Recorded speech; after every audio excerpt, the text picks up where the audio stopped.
Yo, haha, Bill Nicholson. What is good, YouTube? It's your boy Magnificent coming back with a quick sneaker review. Your boy is probably a month late.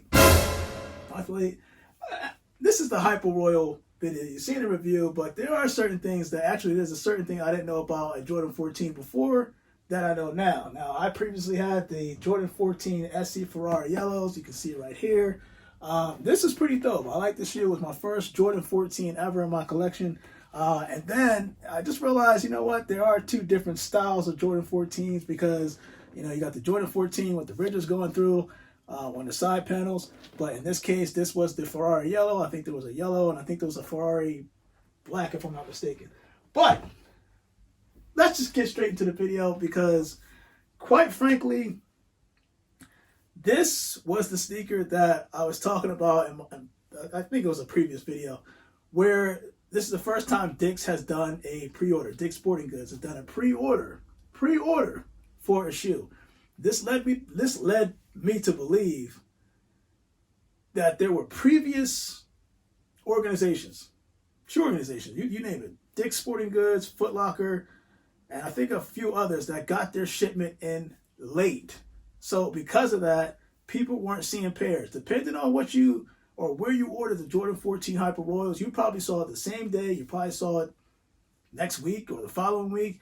But if it was Dick's Sporting Goods and even Foot Locker who did a restock, in reality, they just didn't get their shipments in the day of the actual release. I guess to alleviate the whole pushback on the Jordan 14 release date, that's basically what Dick's did. Except Dick's Sporting Goods was basically said, you know what, instead of us telling our customers, yeah, we ain't going to have it the day of the release, we'll just tell people it's going to be a pre-order. And then that way, when we get the shoe, you'll be good, right? Well, that's not what happened because the day of the release, it seemed like you could order the shoe. You could order the Jordan 14 Hyper Royals the day of. The problem is it wasn't advertised on Dick's Sporting Goods that it was an actual pre-order. So why I'm bringing this up is because you had a lot of people on Twitter going like, dude, I ordered from Dick's. What's going on with my order? Blah, blah, blah.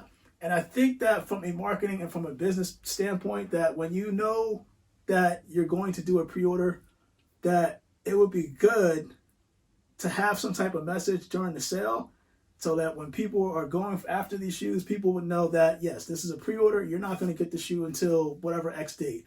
Because technically this shoe came 2.5 weeks after the release date. Me personally, didn't bother me as long as I was able to secure the actual shoe because I do anticipate a number of restocks of happening, not just with Foot Locker and Foot Action. I anticipate this shoe to restock countless times.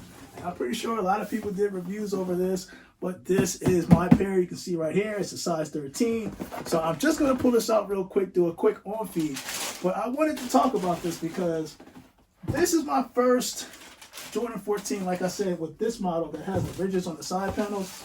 And what's crazy is that I passed on the candy canes that came out.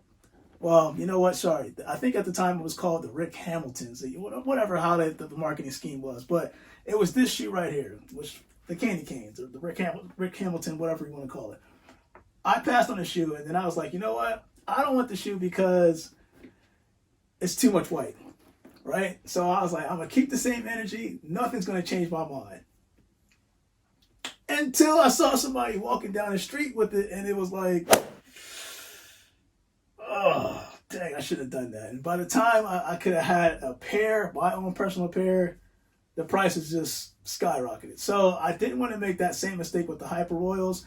And you know what? Honestly, when I first looked at it, I looked at the whole genuine leather on the side panels, right? Of course, you got the somewhat leather on here. The thing I didn't know about this shoe, I knew that it was modeled after Michael Jordan, the whole story of his 1998 Ferrari, etc., etc.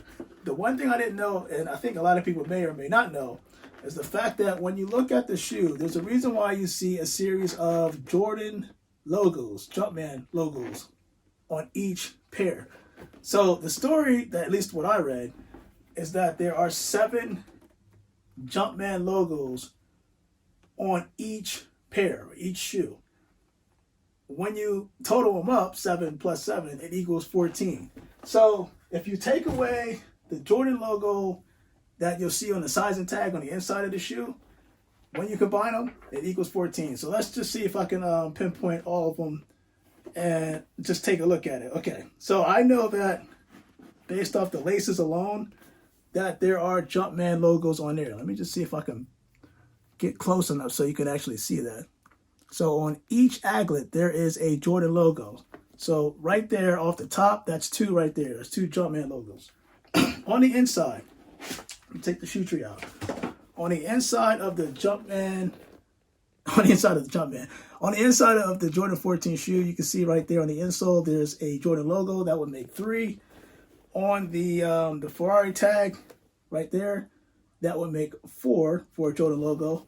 On the heel, on the tire, and I want to say the tire impression, but the tire portion of the shoe, this would make 5. On the toe box, there's a Jordan logo. Move this right here. Jordan logo right there, so that makes 6. And then on the bottom, there's a Jordan logo with the rubber traction, but on the fiber, on the shank, I should say, carbon fiber shank, this will be the 7th logo. So I didn't know anything about that, but that's pretty cool. That's why I always often wonder sometimes, I say, man, why is there so many Jumpman logos all over the place? But if you didn't know, now you know. 7 on each pair. They're exactly at the same locations, but when you total them up, it equals 14 for the Jordan 14 series. So your boy Beneficent, that is all I wanted to say. It was just kind of weird that this was the first shoe that I know of this year that came out in the Jordan series where it was a pre-order. You're pre-ordering shoes now. This is crazy. I'm guessing the shipments, certain shoes are coming in on time for certain businesses, and then it's like other businesses, it takes a while. Hey, look, I'm a patient man. Things happen for a reason. You live to see another day, right? So your boy Beneficent, Jordan 14 Hyperoid is going to do that quick on feet so you can see these. And I couldn't get this. I'm just sorry I could not get the candy canes. And actually, quite frankly, I think that these do resemble, before I do the on feet, I think that these do resemble not just the candy canes, but I think in the year, I don't know if it was the year 2000, that there was like a Jordan 14 UNC. So it had like it's the same color blocking scheme to a certain point. But instead of where we're seeing a Hyper Royal, it was just UNC blue. I'm pretty sure it was 2000. I could be wrong, but actually it's probably a picture right here. So maybe I'm right if I put the right picture up. Your boy Beneficent, I am out. It is Thursday, and you guys stay blessed.